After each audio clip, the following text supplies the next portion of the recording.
जजिस तबादला और seniority case में सुप्रीम कोर्ट के जस्टिस नईम अख्तर अफगान और जस्टिस शकील अहमद का इख्तलाफी नोट जारी कर दिया गया। इख्तलाफी नोट जस्टिस नईम अफगान और जस्टिस शकील ने जारी किया। नोट में कहा गया है कि मुस्तकिल ट्रांसफर आइन के आर्टिकल 200 के खिलाफ है। सदर का नोटिफिकेशन गैर आइनी और जल्दी में जारी हुआ। जस्टिस मोहसिन अख्तर कयानी को chief justice Islamabad high court बनने से रोकने के लिए बाहर से जजिस लाए गए।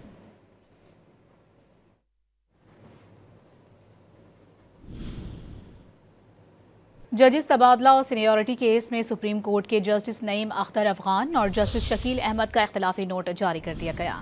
इख्तलाफी नोट जस्टिस नईम अफगान और जस्टिस शकील ने जारी किया।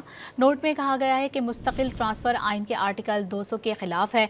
सदर का नोटिफिकेशन गैर आइनी और जल्दी में जारी हुआ। जस्टिस मोहसिन अख्तर कयानी को chief justice Islamabad high court बनने से रोकने के लिए बाहर से जजिस लाए गए।